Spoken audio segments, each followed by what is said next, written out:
कराची में जराइम को काबू करने के लिए शाहीन फोर्स का इफ्तिताह कर दिया गया। मीडिया से गुफ्तगू में एडिशनल आईजी जावेद आलम मोढो ने बताया कि शाहीन फोर्स 300 एहलकारों पर मुश्तमिल होगी। दो मोटरसाइकिलों पर गश्त होगा। शाहीन फोर्स कमांडो कोर्स के ट्रेनिंग याफ्ता एहलकार हैं। हॉट स्पॉट पर शाहीन फोर्स की तैनाती होगी। शाहीन फोर्स कमांडो कोर्स के ट्रेनिंग याफ्ता एहलकार हैं। हॉटस्पॉट पर शाहीन फोर्स की तैनाती होगी। फोर्स को जदीद असलहा दिया गया है। वायरलेस का सेट भी दिया गया है। हमारे लिए डेटरेंस नहीं होगा, क्योंकि आप देखें कि पुलिस का मोरल और पुलिस का कभी भी ऐसी चीज़ों में नीचे नहीं हुआ। इंतज़ामिया ने, पुलिस की इंतज़ामिया ने हमेशा कोशिश की है कि इन जो हम पे कदगन है, हम पे जो लिमिट्स हैं कानून की, उसके दायरे के अंदर हम ये काम करें। और खुश असलूबी से माशाल्लाह कर रही है, लेकिन ऊपर की लेवल पे जब हम इसको लेके जा रहे हैं तो हम समझते हैं कि इसमें डिसिप्लिन बेहतर होगा और इसकी डिप्लॉयमेंट बेहतर होगी, और ये भी श्योरिटी भी बहुत बेहतर होगी कि डिप्लॉयमेंट के बाद ये फोर्स बाहर निकल रही है। एसएसपी भी वॉच कर रहा है, डीआईजी भी वॉच कर रहा है। कानून, ये जो लॉ एंड ऑर्डर है, ये स्टैटिक चीज़ नहीं है। जिस तरह मैं पहले भी बता चुका हूँ कि ये ऐसे नहीं है कि आज आप जो लॉ एंड ऑर्डर को हैंडल करने के लिए स्टेप्स उठा रहे हैं, कल भी वो इतने ही इफेक्टिव हो। इट्स ऑन गोइंग प्रोसेस, जिसमें जो क्रिमिनल है वो भी अपने तरीके और अपना लोकेशन इलाका चेंज करता है, और इसी तरह पुलिस को भी चेंज करना पड़ता है। किसी भी वक्त अगर किसी चीज़ में हाइप क्रिएट होती है, आवाम की तरफ से हो, मीडिया की तरफ से हो, जायज़ हाइप हो, तो पुलिस उसको रिस्पॉन्ड करने के लिए पाबंद है। उसके मुताबिक पॉलिसीज़ तश्कील दें। कराची में डेंगू के वार से रवां साल की पहली हलाकत सामने आ गई। सोल्जर बाजार का रहायशी 19 साल नौजवान डेंगू वायरस से दम तोड़ गया, जबकि गुज़श्ता 24 घंटों के दौरान शहर में डेंगू मच्छर का शिकार होने वाले 87 नए मरीज भी सामने आए हैं। रवां बरस सिंध में डेंगू से पहली हलाकत सामने आ गई। कराची के सोल्जर बाजार का रहायशी 19 साल नौजवान दम तोड़ गया। महकमा सेहत के मुताबिक 24 घंटों के दौरान सिंध में मजीद 91 अफराद में डेंगू वायरस की तस्दीक हुई, जिनमें से 87 का ताल्लुक कराची से है। रवां माह कराची में डेंगू से मुतासर अफराद की तादाद 434, जबकि रवां साल के दौरान 2641 तक जा पहुंची। जिला अस्पताल के ब्लड बैंक के हेड डॉक्टर अनवर जट का कहना है कि डेंगू वायरस में दिन ब दिन इजाफा हो रहा है। शहर भर के अस्पताल मरीजों से भरे हुए हैं। डेंगू के मरीजों को प्लेटलेट्स की जरूरत होती है। शहरी खून के एहतियात दें। डोनर्स की बड़ी नीड है, क्योंकि इतने लोग बल्क में आ रहे हैं हॉस्पिटल्स के अंदर के वॉलंटरी डोनेशन की बहुत ज़्यादा नीड है, क्योंकि हर पेशेंट को 5-6 पिंट डेली चाहिए होते हैं और इस 2 से 3 दफ़ा उनको ट्रांसफ्यूजन की जा सकती है। तो लिहाजा एक तो डोनेशंस को बढ़ाना चाहिए। तिब्बी माहिरीन ने शहरियों को सख्त एहतियात का मशवरा देते हुए कहा है कि घरों में बर्तनों, टूटे हुए टायरों, गुलदानों या बोतलों में पानी खड़ा न होने दें। शहर कायद के यूटिलिटी स्टोर्स पर दस्तयाब दाल भी गरीब की पहुँच से बाहर हो गई है। यूटिलिटी स्टोर्स पर ग़िज़ाई अजनास की कीमतों में 20 से 30 रुपए तक का इजाफा हो गया है। तफसीलात जानेंगे बसीम इफ्तिखार से। जी बसीम, आगाह कीजिएगा। आज बिल्कुल यूटिलिटी स्टोर्स पर मुख्तलिफ कंपनियों की जो मसनूआत हैं वो तो महंगी हुई थी, ताहम यूटिलिटी स्टोर्स पर जो ग़िज़ाई अजनास हैं उनकी कीमतों में भी इजाफा हुआ है। सफ़ेद चना, दाल मूंग, दाल चना जो है वो यहाँ पर महंगा हो चुका है। सफ़ेद चना जो है तकरीबन 20 रुपये महंगा हो गया, अब 320 रुपये फ़ी किलो पे पहुँच गया। इसी तरीके से दाल मूंग जो है वो 30 रुपये महंगी होकर 200 रुपये फ़ी किलो पर यूटिलिटी स्टोर्स पर पहुँच गई। और इसी तरीके से दाल चना जो भी है वो 25 रुपये महंगी होकर इस वक्त 245 रुपये फ़ी किलो पर हो गई है। तो गरीब की दाल यूटिलिटी स्टोर्स पर गरीब की पहुँच से ही दूर हो गई है। यहाँ पर आप देख सकते हैं यूटिलिटी स्टोर्स पर शहरियों की बड़ी तादाद सस्ती ज़रूरत ज़िंदगी की अशिया की ख़रीदारी के लिए आती है, लेकिन अब यहाँ पर भी जो है वो महंगाई का राज है। शहरियों से जानते हैं भाई, दालें गरीब की यहाँ पर महंगी हो गई है, क्या कहेंगे आप? चना महंगा हो गया, क्या कहेंगे? सर क्या कहेंगे सर, हुकूमत से यही अपील है सर कि हुकूमत ये सारी चीज़ें सस्ती करे सर, और उस पर क्या हो सकता है सर। हुकूमत को चाहिए सर अभी ये महंगाई पर थोड़ा कंट्रोल करे। ये जो पेट्रोल महंगा हुआ है, दाल, ये सब, ये थोड़ा इसके ऊपर थोड़ा बना ख्याल करे अभी। जी बिल्कुल, शहरी जो कि यूटिलिटी स्टोर्स पर कतारों की शक्ल में मौजूद है और इनका ये कहना है कि अखराजात बढ़ चुके हैं आमदनी महदूद है और इन लोगों का सिर्फ एक ही मुतालबा है कि हुकूमत महंगाई पर काबू पाए और बिलखुसूस यूटिलिटी स्टोर्स पर जो अशिया महंगी हो चुकी हैं उन अशिया की कीमतों को जो है वो पुरानी कीमतों के मुताबिक उनको फरोख्त, ताकि महंगाई से उन्हें जी रिलीफ मिल ठीक है वसीम, आपका बहुत शुक्रिया। शहर में आटा, गोश्त और सब्जी के बाद दालें भी आवाम की पहुंच से दूर हो गईं। मुनाफाखोरों ने आवाम को दालें महंगी होने का झांसा देकर खुलेआम लूटना शुरू कर दिया। हमारे नुमाइंदे शुएब मुख्तार इस वक्त होलसेल मार्केट जोड़िया बाजार में मौजूद हैं, उनसे तफसीलात जानेंगे। शुएब बताइएगा क्या कहना है यहाँ पर दुकानदारों का? जी बिल्कुल, आटा, चावल और गोश्त की कीमत जो है वो आसमान से बातें कर रही हैं, वहीं दालों की कीमतें भी जो है वो आवाम की पहुंच से जो है दूर हो रही हैं। मैं इस वक्त मौजूद हूँ कराची की जोड़िया बाज़ार होलसेल मार्केट पे, जहां पर आज हम रेट्स जानेंगे। नॉर्मल जो दुकानों पर परचूनों की दुकानों पर जो है दालें दस्तियाब हैं, वहाँ मूंग की दाल जो है 280 रुपये में जो है फ़रोख्त की जा रही है, जबकि सफ़ेद चना जो है 400 रुपये फ़ी किलो जो है वो फ़रोख्त किया जा रहा है। चने की दाल जो है फ़ी किलो 260 रुपये फ़रोख्त की जा रही है। तो मेरे साथ इस वक्त होलसेल मार्केट में यहाँ फरहान साहब मौजूद हैं, हम इनसे जानने की कोशिश करेंगे कि नॉर्मल दुकानों में, परचूनों की दुकानों में और इस होलसेल मार्केट के रेट्स में जो है वो क्या फ़र्क है, और ये आया कि ये दालों की कीमतों में इजाफा जो है एक हफ़्ते में कितना हुआ है। दाल जो है मूंग की जो है 245 रुपये उसमें बढ़े और वैसे चीज़ों में नहीं बढ़े, और मज़ीद पीछे से कम हुई है बुकिंगें। अभी चना जो है 260 रुपये सफ़ेद वाला, अब बाहर क्या रेट मिल रहा है हमें नहीं पता। मूंग की दाल 240 भी है, 45 भी है, मसूर की 260 रुपये है, और जो है दूसरी दालें वाले वो सब कम है, कोई ज़्यादा नहीं है। अभी पीछे से और बुकिंगें कम हो रही हैं, अभी हर चीज़ के अभी कम रेट है। अब बाहर क्या रेट मिल रहा है हमें नहीं पता, ज़्यादा बेचते हैं वो चिल्लर वाले। दूसरी बात, ये सैलाब वाले जो आते हैं उनको हम डिस्काउंट वगैरह दे देते हैं, जो अगर वो ज़्यादा राशन वाशन लेते हैं बांटने के लिए, हम खुद भी दे देते हैं। जी बिल्कुल, इनका यही कहना था। सैलाब मुतासरीन को इमदाद फराहम करने वाले फलाही अदारों को भी ये खुसूसी डिस्काउंट दे रहे हैं, जबकि ये दालों में जो है इजाफा नाजायज़ मुनाफाखोरों की जाया गया है। इजाफा कर दिया, बहुत शुक्रिया शुएब, आपने अब आपको बताएं कि अशिया ख़ुरनोश की कीमतों में ना रुकने वाला इजाफा जारी है। अवाम बुरी तरह मुतासिर होकर रह गए हैं। खातून खाना महंगाई में घर को कैसे चलाती हैं, जानते हैं आदिया नाज से, जो कि एक फैमिली के हमरा मौजूद हैं। आदिया से जानेंगे, लेकिन आपको बताएं कि अशिया ख़ुरनोश की कीमतों में ना रुकने वाला इजाफा जारी है। अवाम बुरी तरह मुतासिर होकर रह गए हैं। खातून खाना घर कैसे चलाती हैं, जानेंगे आदिया नाज से, जो कि एक फैमिली के हमरा ही मौजूद हैं। जी आदिया। बिल्कुल, मुल्क भर में बढ़ती महंगाई ने आम आदमी को मुतासिर करके रख दिया है। घरेलू खातून खाना अपने घर को किस तरह से चलाते हैं। अमूमन पहले ये होता था कि बजट जो है वो पहले से तरतीब दिया जाता था कि ये सैलरी है, इसमें हम ये चीज़ें इस तरह से ख़रीदेंगे, लेकिन अब ऐसा लगता है कि बजट बनाना भी ख्वाब बनकर रह गया है।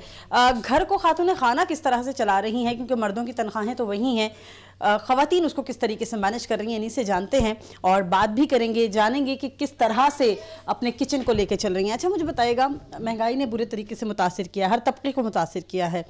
किचन का बजट पहले कुछ और था, अब कुछ और है, कैसे मैनेज करती हैं? बहुत मुश्किल हो गया। टमाटर 400 रुपये किलो है, प्याज 200 रुपये किलो।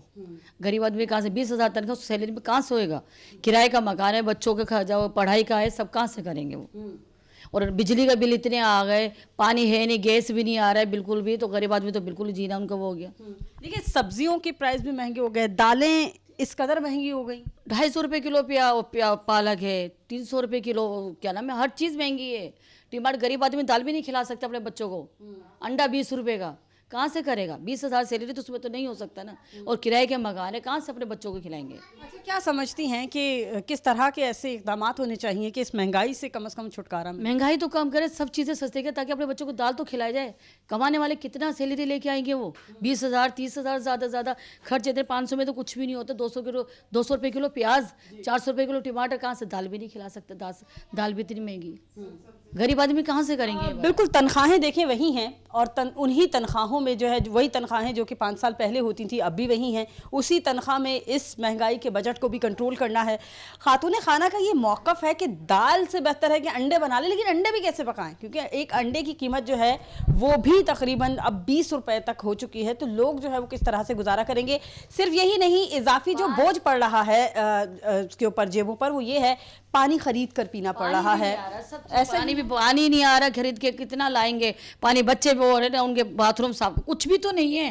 पानी, बिजली, गैस कुछ भी नहीं। महंगाई इतनी है कि इंसान का जीना वो बिल्कुल एक आम आदमी का जीना जो है वो मुश्किल होकर रह गया है। महंगाई के इस दौर में ना बिजली अवेलेबल है, ना ही गैस मिल रही है। ऐसा लग रहा है पता नहीं कौन से दौर में पाकिस्तान चला गया और यहाँ के जो लोग हैं वो किस तरह से इस तरह के माहौल में जो है वो एडजस्ट हो रहे हैं या गुजारा कर रहे हैं, ये अवाम ही जानते हैं, क्योंकि अवाम को सब कुछ झेलना पड़ता है। वो फैसले जो कि ऐवानों में होते हैं वो फैसले अवाम के ऊपर बहुत ज़्यादा असरअंदाज होते हैं। तो महंगाई वो फैक्टर है जिसने सबसे ज़्यादा मुतासिर जो है वो आम आदमी को किया है, मिडिल क्लास। ठीक है आदिया, आपका बहुत दालों की बढ़ती कीमतों के सबब दिहाड़ीदार मजदूर 2 वक्त की रोटी से भी महरूम होने लगे हैं। कीमतों में इजाफे के बायस खाने के ढाबों पर शहरियों की तादाद कम होने लगी है। आपको बताएं कि दालों की कीमतें बढ़ती जा रही हैं। यूटिलिटी स्टोर से अभी हम आपको अपडेट कर रहे थे कि अशिया जो है वो महंगी होती जा रही हैं।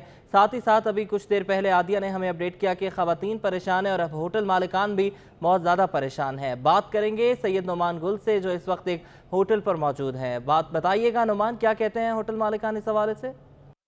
जी बिल्कुल, कमर तोड़ महंगाई ने अब गरीब आवाम से 2 वक्त की रोटी भी छीन ली है। गोश्त तो बहुत दूर की बात, अब जो बढ़ती दाल की कीमतें हैं उस हवाले से भी शहरी ये कह रहे हैं कि अब दाल की पहुंच से भी उनकी जो क़ुव्वत ख़रीद है वो दूर होती जा रही है। इस वक्त मैं कराची के एक होटल पर ही मौजूद हूँ और इस होटल में एक वक्त था जब यहाँ पर रश हुआ करता था, शहरियों की एक बड़ी तादाद हुआ करती थी और इस वक्त ये सूरत हाल है कि होटल में चंद लोग ही बचे हैं।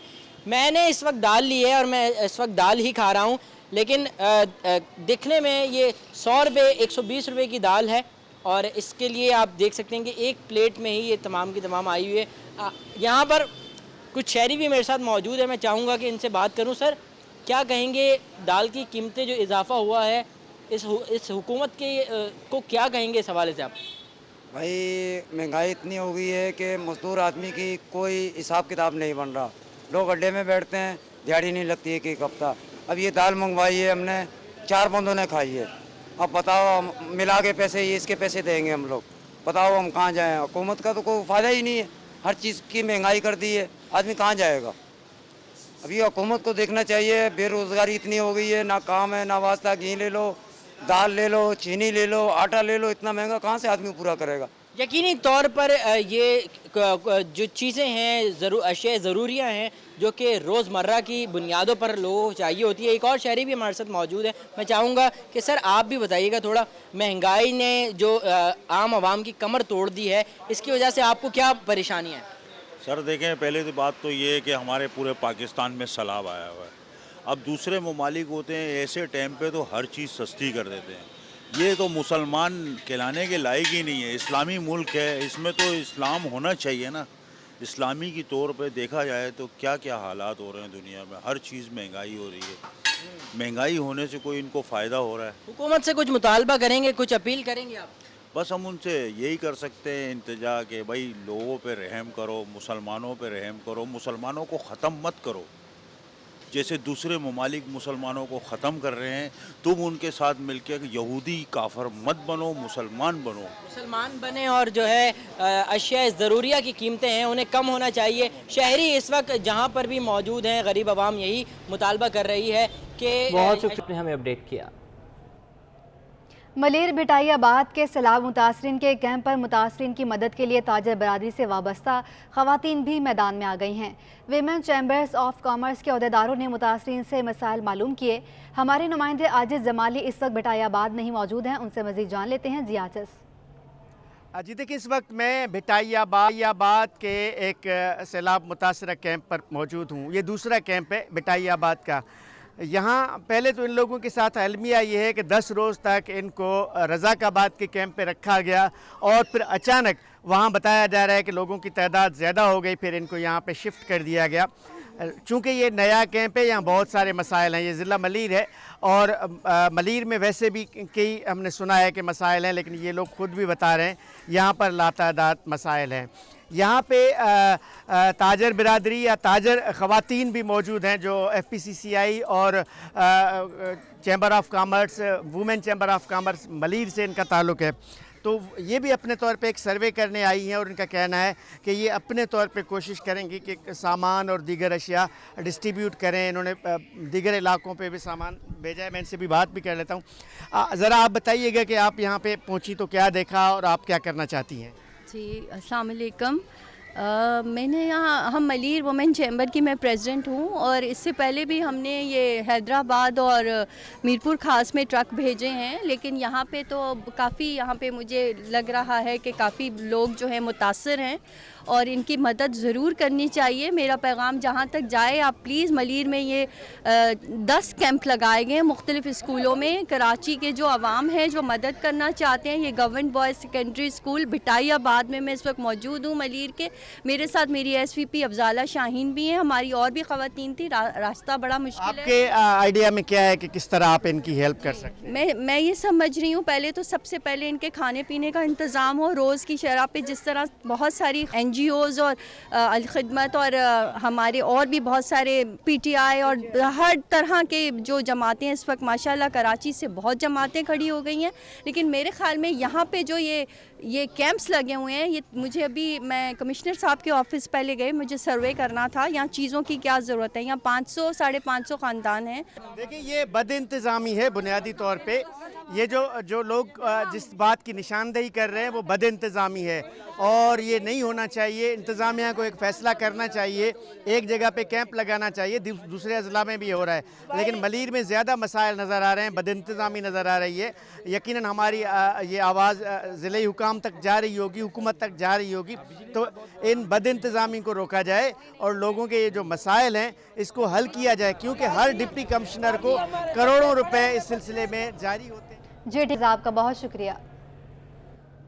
सैलाब मुतासरीन की इमदाद की ही बात करेंगे। सैलाब मुतासरीन की इमदाद के लिए इंसानी हुकूक की तंजीमें भी मैदान में आ गई हैं। कराची प्रेस क्लब के बाहर basic human rights international council of Pakistan की जानिब से रिलीफ कैंप लगा दिया गया है। शहर कैद में सैलाब मुतासरीन की इमदाद के लिए जहाँ हुकूमत और फलाही इदारे सरगर्म दिखाई दे रहे हैं, वहीं इंसानी हुकूक की तंजीमें भी अपना हिस्सा डाल रही हैं।